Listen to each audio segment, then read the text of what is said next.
Hey, it's Greg here with MaritimeGardening.com, and I'm going to plant some carrots in my garden.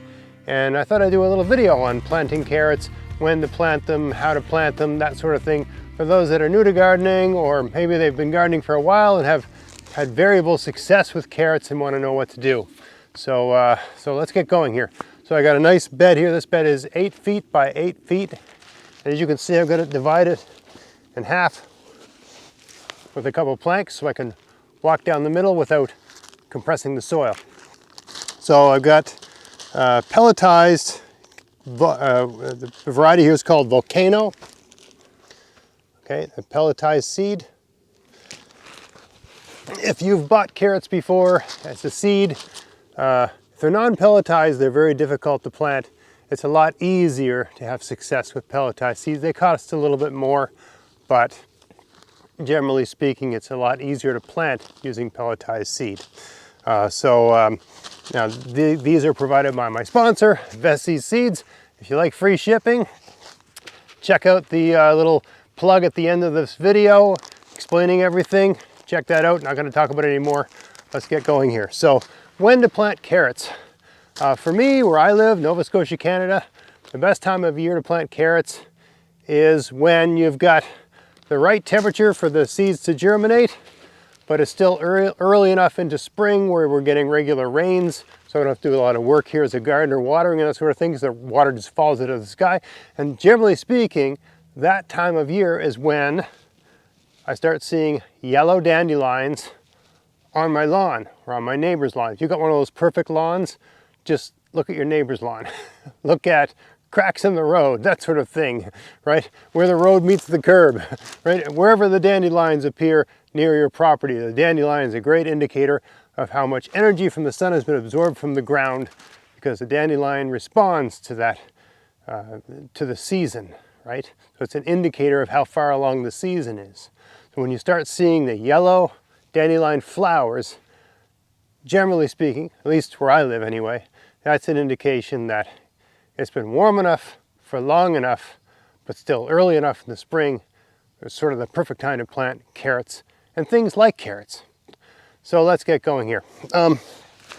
This bed here is oriented, that way is south, that way towards you is north, east, west. I like, as a general rule, making my rows go north to south. That said, if you can't do that, make them east to west. Right? It's not a hard, fast rule, but I like that rule. Okay, so I got a nice little spot down the middle here.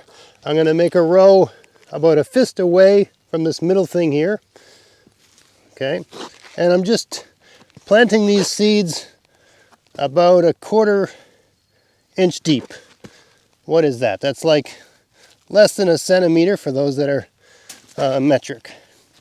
Okay, so I'll make one little furrow there, another fist on this side, another furrow here.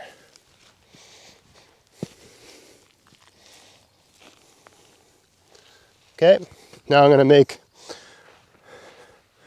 about a hand width from the side, because remember, everything I do is mulched, so I'm leaving room for a mulch. There's a rock.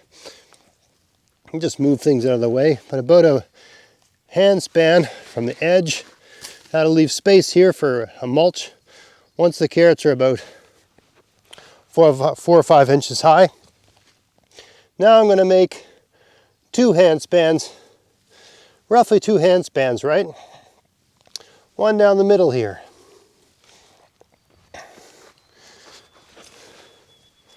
And the reason this wood is in the middle is so I can step down the middle like this, right? It allows me to have the area of 2 beds, but buying less lumber. Got videos on optimal lumber versus bed, that sort of thing.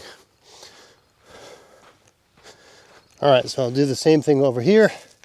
Hand span from the edge, making my furrow. All right, this is all very simple. And then 2 hand spans over, right? We'll go down this way. And we'll go down this way here.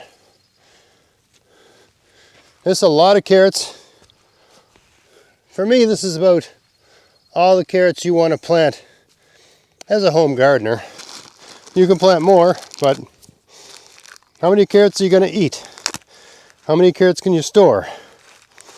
All that sort of thing, right? This is enough carrots for our needs.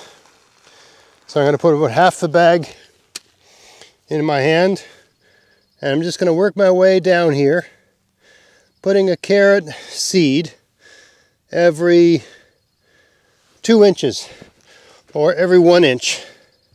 Every 1 inch or 2 inches. You know, eventually I'm going to thin these so that each carrot is a couple inches apart. I would not be too picky about how close they are.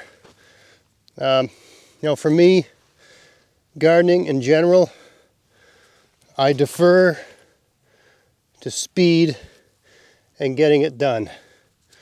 Right? So I'm just trying to make sure there's relatively consistent. I mean, you can be very fussy, but remember, every seed isn't going to germinate anyway. And no matter what happens, you're going to have to thin. So there's no point in being overly fussy. I would err on the side of volume. I just dropped a whole bunch of seeds there. Err on the side of volume, and don't worry. Carrots are a great crop because you can store them.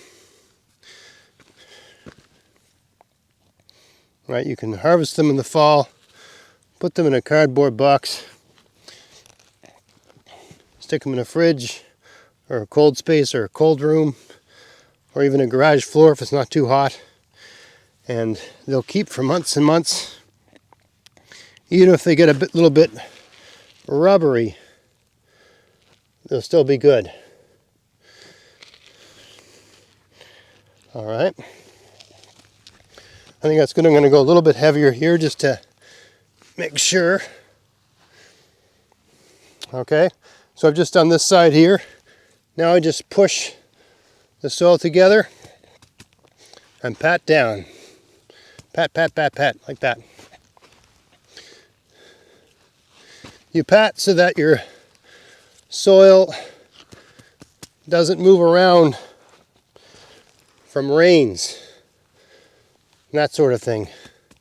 And I'll show you a technique when I'm done here, just to be extra careful.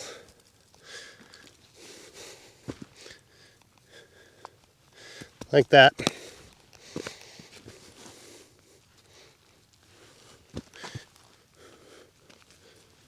There we go. You can see how this plank in the middle allows me to work the entire bed without stepping on the soil. Now, if you want to be extra certain the soil is pushed down good, just go over it with a rake like this. Go over the area where you planted.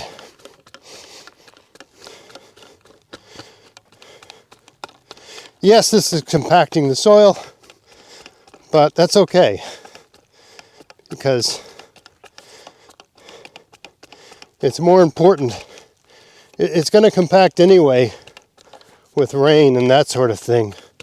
So you might as well be in control of the situation and have it compact the way you want. Right, so if we get an intense rain, the seeds don't get washed away because we've pushed the soil down. Okay, so I've done this side.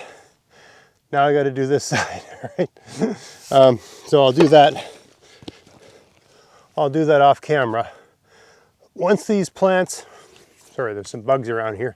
Once these plants are about 4 to 6 inches high, I'll very meticulously go through this area, remove any weeds, and put down a heavy mulch. You can put down strips of cardboard between so you've got your furrows where you put your seeds. If you cut cardboard to size, you can put cardboard down the middle like this in the non-planting areas. That's a great way to reduce the amount of weeding you have to do if you've got that already. and which is what I'm going to do over here. It takes a little more time. But you know, you've got your furrow here and your furrow here. You just cut cardboard wherever you get it, out of your neighbor's trash or out of a dumpster somewhere, or just cardboard from stuff you've had delivered to your house or whatever, right? However you get your cardboard.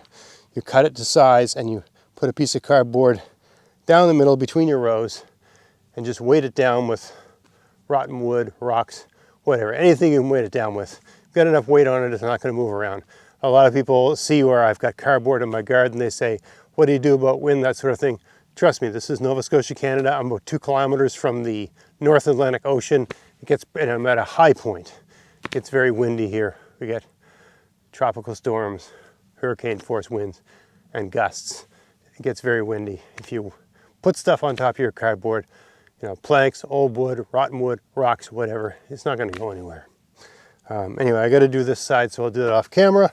But the gist of it is, once these have grown to about 4, 5, 6 inches high, you thin them, you eliminate whatever weeds are around, and you mulch the soil heavily so that more weeds and that sort of thing don't appear, and so that the soil can stay nice and moist and that sort of thing throughout the rest of the growing season.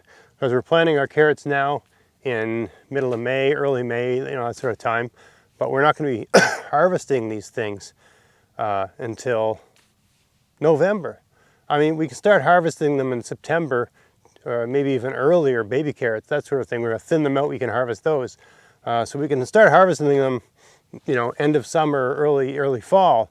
But in terms of like harvesting all of them, getting them all out of the ground, for where I live anyway, that has to, you know, you want to leave them in the ground as long as you can so that the cold nights and the frost and all that sort of thing will change the flavor of the carrot and improve the sweetness and that sort of thing.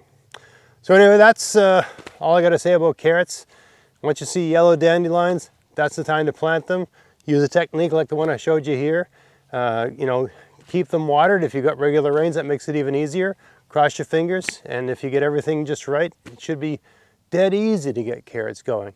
If, for whatever reason, they all just vanish, and it's 3 weeks from when you planted them and nothing's happened, just replant. Just replant and stay with it. You know, there's a lot of growing season. It takes a long time for carrots to grow. You got lots of time.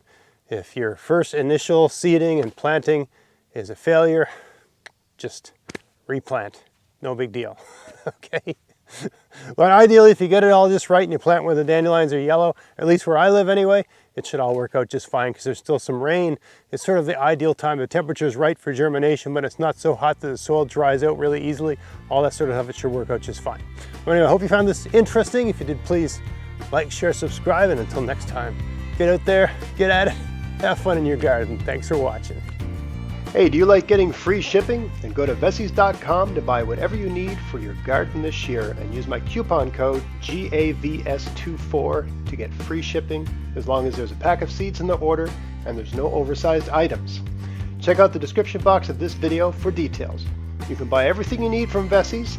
They have seeds, fruit bushes and trees, soil amendments, pest solutions, tools, clothing, and lots of other stuff too. So yeah, if you want to help support everything I'm doing here and you like free shipping, and they sell something you need, buy it from them and use my coupon code. Happy gardening!